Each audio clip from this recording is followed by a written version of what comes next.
You're fired. Effective immediately, turn in your badge.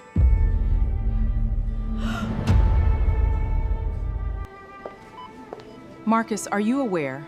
Terminating Amara Reed means terminating the controlling shareholder. Of Crestwood Regional Hospital? Amara Whitfield straightened her scrub top in the hospital staff bathroom mirror and told herself this was the last week she would have to hide.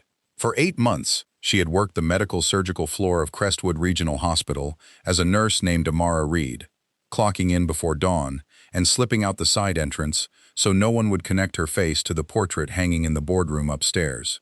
She owned 61% of this hospital.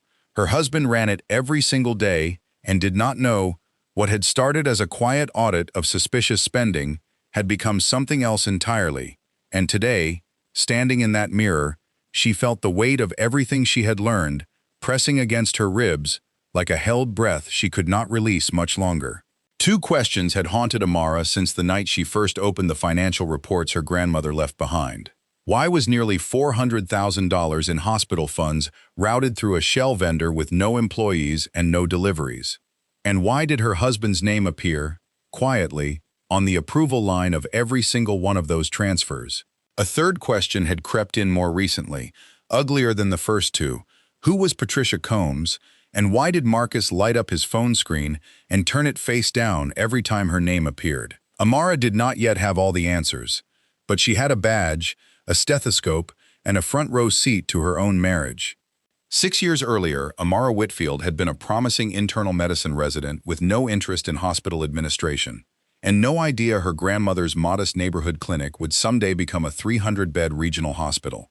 Odessa Reed had opened that clinic in 1968, with a folding table and a second-hand X-ray machine, treating patients other hospitals turned away. She built it plank by plank into something Charlotte depended on, and when she passed, she left controlling ownership not to her son, who wanted to sell it, but to Amara, the granddaughter, who used to sit in the waiting room doing homework, while patients thanked Odessa for saving their lives. Marcus Whitfield had come into Amara's life during her residency, charming and ambitious, a hospital administration graduate student who talked about healthcare systems the way other men talked about football. She married him 2 years later, before she inherited anything, before either of them knew Crestwood would become the center of both their lives. When the ownership papers came through after Odessa's death, Amara made a decision that would define the next several years of her marriage. She kept her ownership structured through a holding company, Reed Family Trust, LLC, and she let Marcus rise through Crestwood's ranks entirely on what he believed was his own merit. She told herself it was a gift, letting him build something real without the shadow of her family money looming over every promotion. Her lawyer and best friend, Renee Calloway, disagreed from the start. Renee sat across from Amara at her kitchen table more than once and asked the same question a different way each time. What happens when he finds out you've been the one signing off on his budget the whole time? Amara always had an answer ready. She would tell him eventually, when the moment felt right, when the hospital was stable, when their marriage felt solid enough to carry the weight of that secret being lifted. The moment never came, because Marcus never asked. By year 3 of his tenure as chief administrator, Marcus had transformed. The man who once stayed up late sketching community health initiatives on napkins now spoke almost exclusively about margins, donor galas, and his own reputation among the Charlotte business elite. He started golfing with board members Amara had never approved of. He started coming home smelling faintly of a perfume that was not hers. Amara noticed these things the way anyone notices the temperature dropping before they admit winter has arrived. She kept working her hospital job as Amara Reed, kept watching, kept telling herself she was building a case rather than avoiding a confrontation she was terrified to have. In those early years of marriage, before any of it curdled, Amara used to watch Marcus present community health proposals to skeptical donors and feel genuinely proud of the man she'd chosen. He had a gift for making people believe in things, a warmth that drew nurses and janitorial staff alike into easy conversation in the hallways. Amara remembered a Christmas when Marcus personally delivered gift baskets to every single family in the pediatric ward, staying past midnight because he refused to skip a single room. She held on to that memory carefully in later years, turning it over like a smooth stone, trying to understand how the same man could drift so far from who he used to be. The first real crack in their marriage, the one Amara could point to in hindsight, came the year Marcus was passed over for a regional healthcare leadership award he had campaigned hard for behind the scenes. He came home that night quieter than usual, and something in him seemed to reset its priorities from that point forward. He stopped talking about patient outcomes and started talking about optics, about donor perception, about which board members mattered and which ones didn't. Amara tried gently to draw the old Marcus back out in conversation, but he waved her off, telling her she didn't understand how competitive hospital administration had become. She let it go, the way she let so many things go, telling herself people simply changed with pressure. The financial irregularities started small enough to dismiss. A vendor contract renewed without competitive bidding. A consulting fee that seemed high for the scope of work described. Amara Reed, floor nurse, had no official reason to see any of this. But Amara Whitfield, majority owner, had built quiet backdoor access into the hospital's financial reporting system years earlier, back when she first decided to work undercover. She reviewed the numbers most nights after her husband fell asleep beside her, the blue light of her laptop, the only witness to what she was discovering about the man snoring 6 inches away. The shell vendor was called Piedmont Medical Logistics Group. On paper, it supplied surgical consumables to 3 hospital departments. In reality, Amara could not find a single delivery record, a single warehouse address, or a single employee listed anywhere. $400,000 had moved through that vendor in 18 months, and every disbursement bore Marcus's digital signature.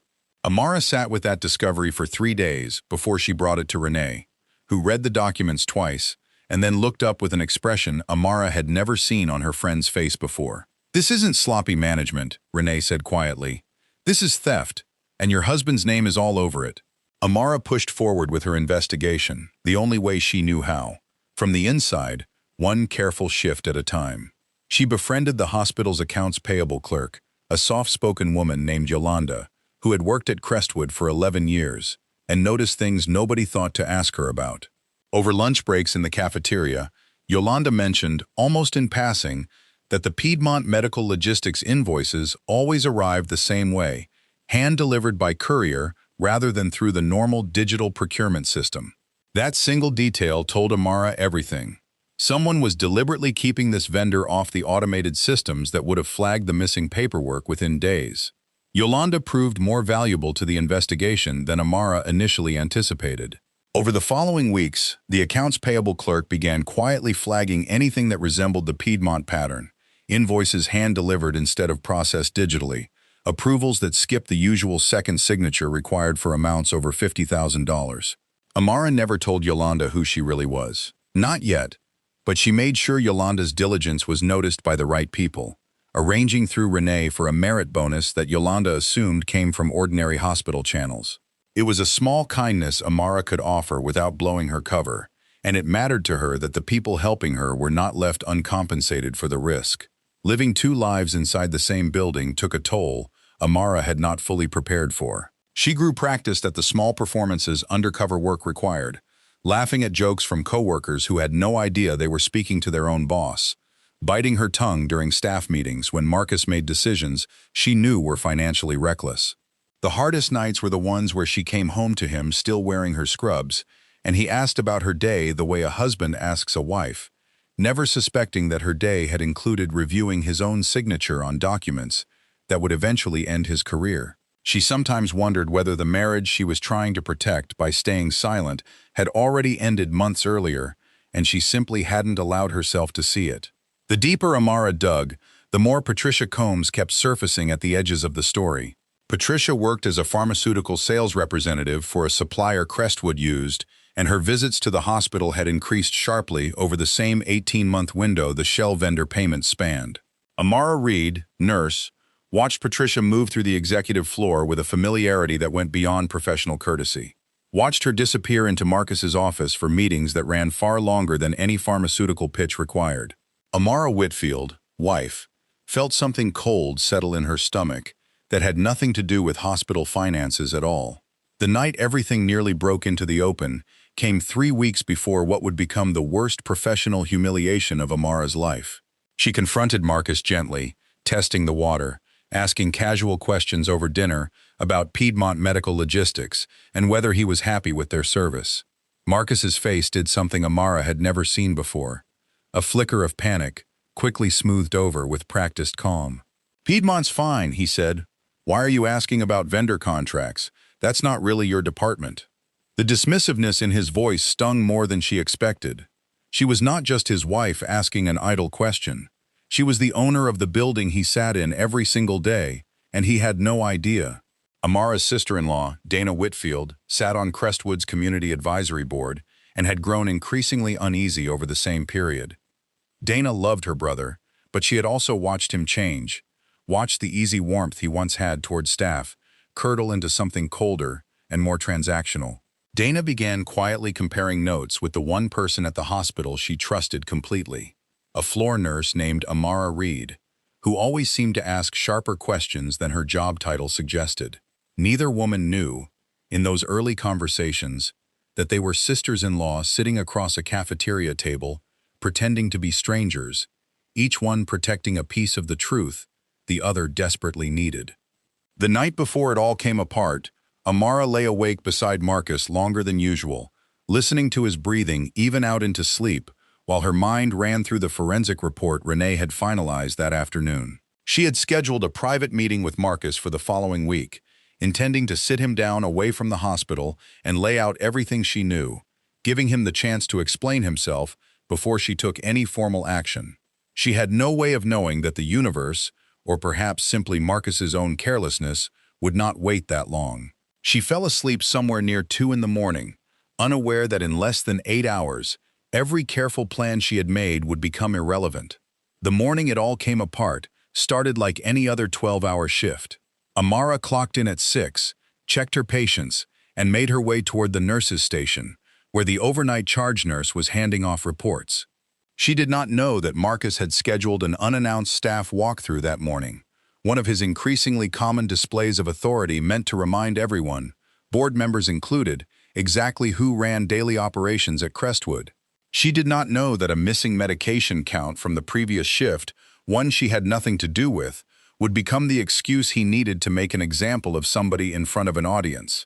Marcus arrived on the medical surgical floor, flanked by 2 junior administrators and Patricia Combs, who had no legitimate reason to be present for an internal staffing matter, and everyone quietly noticed it. He stopped at the nurses' station, scanned the discrepancy report in his hand, and asked without preamble who had been responsible for the overnight medication count. Amara stepped forward automatically, the way any conscientious nurse would, intending only to explain that the count had already been corrected and logged an hour earlier. She never got the chance to finish her sentence. Marcus looked at her, really looked at her, and something in his expression suggested he barely registered her as his wife at all in that moment.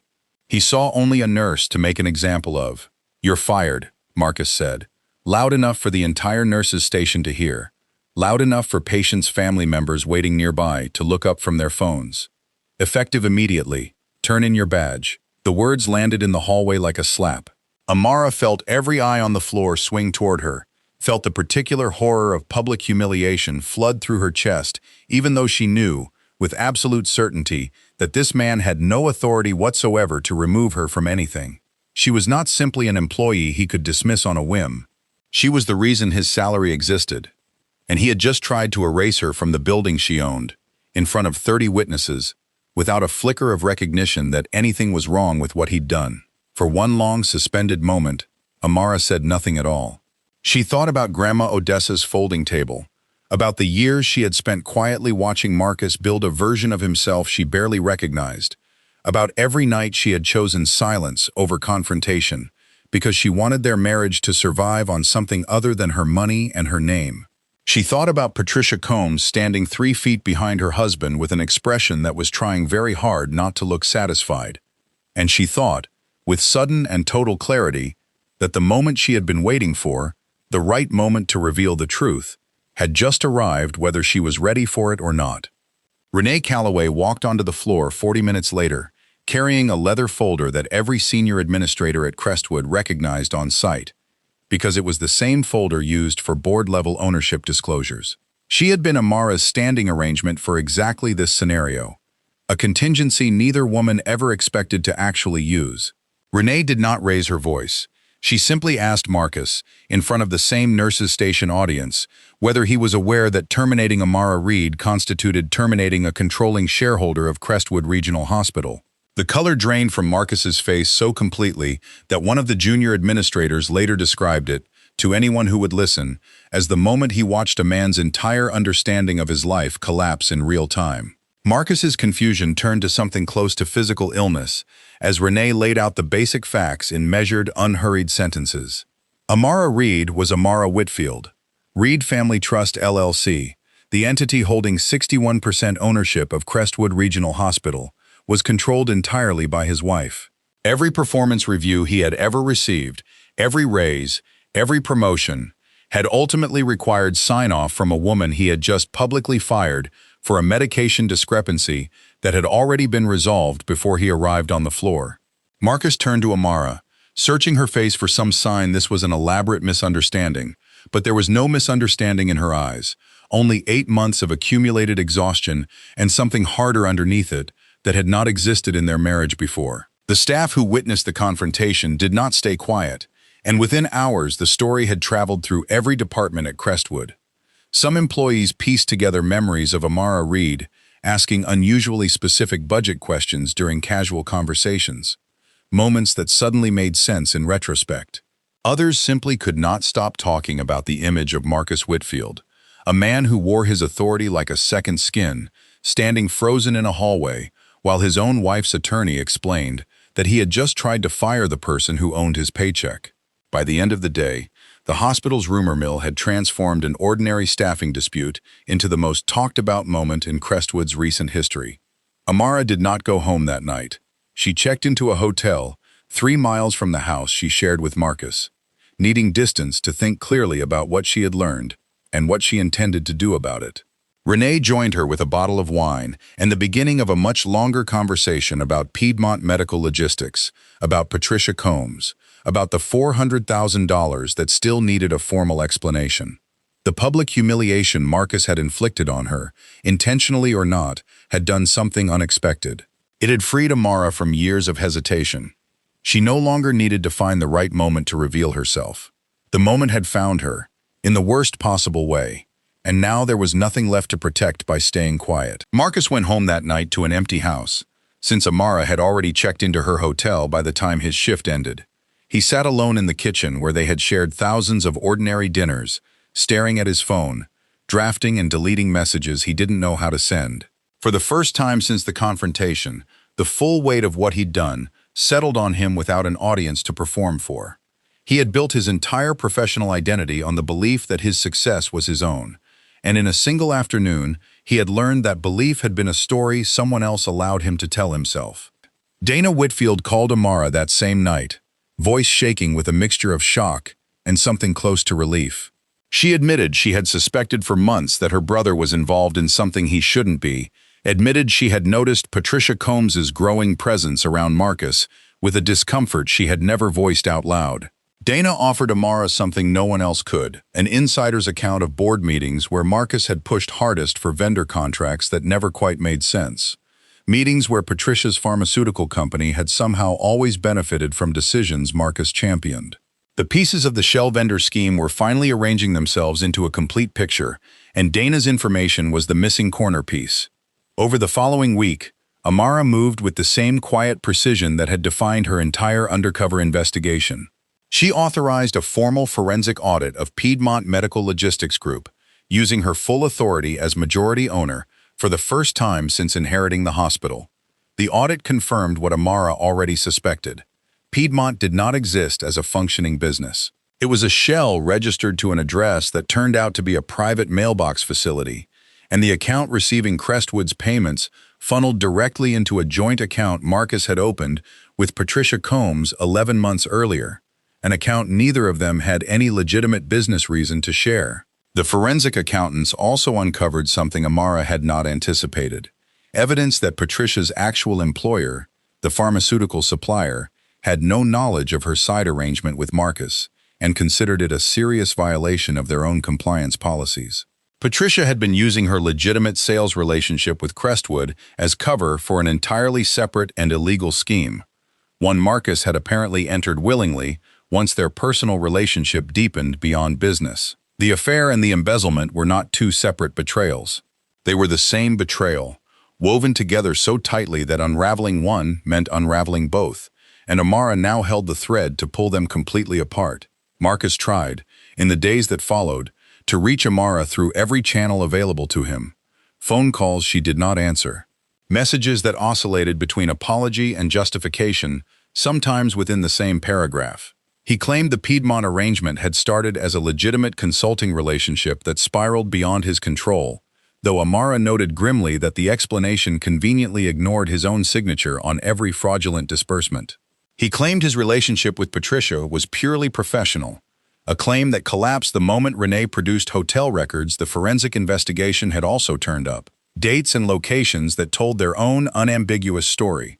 There was no version of events Marcus could construct that survived contact with the evidence Amara now possessed. The board of Crestwood Regional Hospital convened an emergency session 11 days after the public firing that started everything. Amara attended not as Nurse Amara Reed, but for the first time in the hospital's history as Dr. Amara Whitfield, majority shareholder, seated at the head of the table where her grandmother's portrait hung on the wall behind her. She presented the forensic findings without embellishment, letting the documents speak for themselves. Marcus sat across the table, stripped of the administrative authority he had wielded so carelessly, watching his professional life and his marriage dissolve in the same afternoon, under the same fluorescent lights, in front of many of the same people who had witnessed him fire his own wife 2 weeks earlier. Sitting at the head of that table, Amara found herself fighting two competing instincts at once. Part of her wanted to soften the presentation, to find some gentler way to describe her husband's failures in front of people who had known them both as a couple for years. Another part of her, the part that had spent 8 months documenting every fraudulent signature, understood that softening the truth now would only cheapen everything she had sacrificed to uncover it. She chose the second instinct. The board voted unanimously to terminate Marcus's employment for cause, citing the embezzlement scheme and the conflict of interest with Patricia Combs. Crestwood's legal team began the process of referring the case to the district attorney's office for criminal fraud charges, a process Amara chose not to interfere with, despite the personal cost of watching her husband face potential prosecution. She had spent 8 months hiding who she was to protect a marriage that, she now understood, her husband had never truly valued on equal terms. He had wanted a wife who deferred to his authority, not a partner who might one day reveal she held more of it than he did. The revelation had not broken something healthy. It had simply exposed something that was already broken. Patricia Combs lost her position at the pharmaceutical company within days of the story becoming public, her employer moving swiftly to distance itself from any association with the scheme. She and Marcus, once bound together by secrecy and stolen money, found themselves publicly implicated together and privately estranged, each one facing separate legal consultations, each one discovering that whatever had drawn them together had not been strong enough to survive exposure. Amara felt no satisfaction watching that particular collapse, only a tired sadness for the sheer waste of it, the years and trust and money that had been poured into something built on such an unstable foundation. The story reached beyond Crestwood's walls faster than anyone expected. Local news picked up a version of the events within days, focused mostly on the embezzlement charges, though a few outlets couldn't resist the human drama of a husband publicly firing a wife who turned out to own the building. Amara declined every interview request, unwilling to turn her grandmother's legacy into tabloid entertainment. But she did agree to a single statement issued through Crestwood's communications office, thanking her staff for their patience and confirming the hospital's commitment to transparency going forward. The statement was 4 sentences long. It was more than enough to end the speculation without feeding it further. Patients who had come to know Nurse Amara Reed over her 8 undercover months reacted with a mixture of shock and quiet admiration once the truth came out. An elderly man named Mr. Fitzgerald, whom Amara had cared for through a difficult recovery from hip surgery, told a local reporter he wasn't surprised at all, that Nurse Reed had always carried herself like someone who understood the whole hospital, not just her floor. Comments like his spread through the community the way word of mouth does in a city like Charlotte, transforming what could have been a scandal into something closer to a legend. the owner who worked the floor herself to protect what her grandmother built. Amara spent a long weekend after that news reckoning privately with a question she hadn't let herself sit with until then. She wondered whether Marcus had ever truly loved her, or whether he had loved the version of his life that being married to her, unknowingly, had made possible. She didn't reach a clean answer, and eventually decided she didn't need one. In the weeks that followed, Amara stepped fully into her role as Crestwood's owner for the first time since inheriting it, no longer hiding behind a nurse's badge and a borrowed last name. She walked the halls as herself, greeted staff who now understood exactly who she was, and began the slow work of rebuilding a hospital culture that had been quietly corroded by the very administrator meant to protect it. She promoted Yolanda from accounts payable to a newly created compliance oversight position, recognizing the sharp instincts that had helped crack the case open.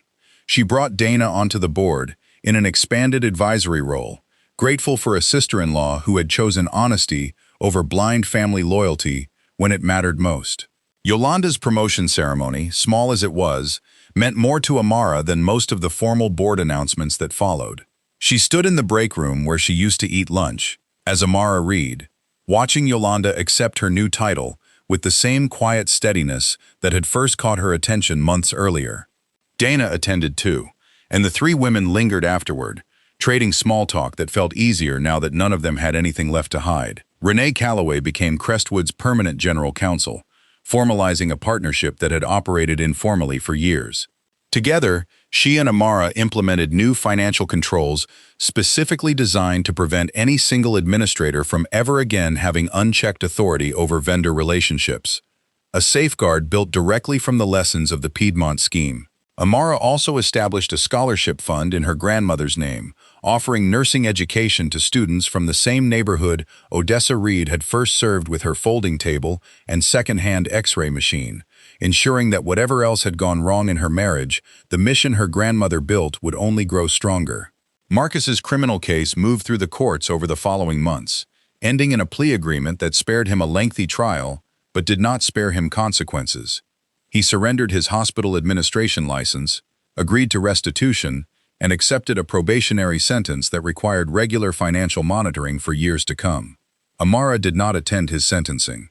She had said everything she needed to say to him in the quiet, private conversation that finalized their divorce, a conversation far less dramatic than the public spectacle that had exposed everything, but far more honest than anything they had shared in years. She wished him, genuinely, the chance to rebuild an honest life. She simply would not be part of it. Amara often found herself standing in front of her grandmother's portrait in the boardroom long after everyone else had gone home, thinking about the folding table Odessa had started with, about how far the distance really was between that second-hand X-ray machine and the gleaming imaging center Crestwood operated today. Odessa had never had the luxury of hiding who she was. Everyone in the neighborhood knew exactly whose clinic they were walking into, and that visibility had been part of what made people trust her. Amara wondered, in her quieter moments, whether some of what went wrong in her marriage had started the day she decided invisibility might protect her better than her grandmother's example ever had. Nearly a year after the morning Marcus fired his own wife in front of 30 witnesses, Crestwood Regional Hospital operated under Amara's open leadership, stronger and more transparent than it had been in years. She still occasionally pulled a nursing shift, not out of necessity, but because she never stopped loving the work itself, the direct connection to patients that first drew her into medicine before ownership and inheritance complicated everything. Staff no longer whispered about the scandal with shock. They spoke instead about the owner who had spent 8 months undercover to protect the institution her grandmother built, and about what it meant that she had chosen truth over comfort when the moment finally forced her hand. Staff culture at Crestwood shifted in ways that showed up in small, ordinary moments rather than grand announcements. Nurses started bringing concerns directly to leadership without fear of retaliation, something that had quietly disappeared during Marcus's final year as administrator. A junior nurse who had been afraid to report a supply shortage under the old administration later told Yolanda that working under an owner who had once worn the same scrubs made her feel like someone at the top actually understood what the floor was like. That kind of trust could not be bought or mandated. It had to be earned, one honest decision at a time. Amara also made a point of visiting the original neighborhood where her grandmother's folding table clinic once stood, now a small memorial garden Crestwood maintained as part of its community outreach program. She brought Dana with her one quiet Sunday afternoon, and the two women sat on a bench reading the plaque bearing Odessa's name, saying little, needing to say little. Dana admitted that watching her brother lose everything had been painful, but that watching Amara rebuild something honest from the wreckage had taught her more about resilience than any board meeting ever could. Was Amara wrong to hide her ownership from her own husband for years? Or did Marcus's behavior once he held real authority prove exactly why she waited? Would you have handled the reveal differently? Or was the public confrontation the only way the truth could have surfaced at all? Every family carries secrets that feel protective, right up until the moment they become dangerous. And Amara's story asks a question worth sitting with. How well do we really know the people closest to us when their behavior changes only in rooms we're not standing in? Patricia Combs eventually left Charlotte altogether, taking a position with a smaller company in a different state, far from the hospital hallways where her name had once carried a quiet, dangerous currency. There was no dramatic final confrontation between the two women. Sometimes the truest ending to a betrayal isn't a scene at all, just the quiet sound of someone's influence over your life shrinking to nothing. Amara hadn't kept her secret for 8 months because she was skilled at deception. She had kept it because she loved the mission her grandmother started more than she feared the discomfort of an honest conversation. And by the time she understood the cost of that choice, the truth had already found its own way into the light. If this story of hidden ownership, betrayal, and quiet justice moved you, let us know in the comments what stood out the most, and share the moment you think revealed Marcus's true character before the truth ever came out. Stories like Amara's remind us that patience and preparation can outlast even the most public humiliation, and that real power often shows up quietest right before it speaks the loudest. If you want more stories of women who rebuilt their lives after betrayal and reclaimed what was always theirs, subscribe and turn on notifications so you never miss the next one.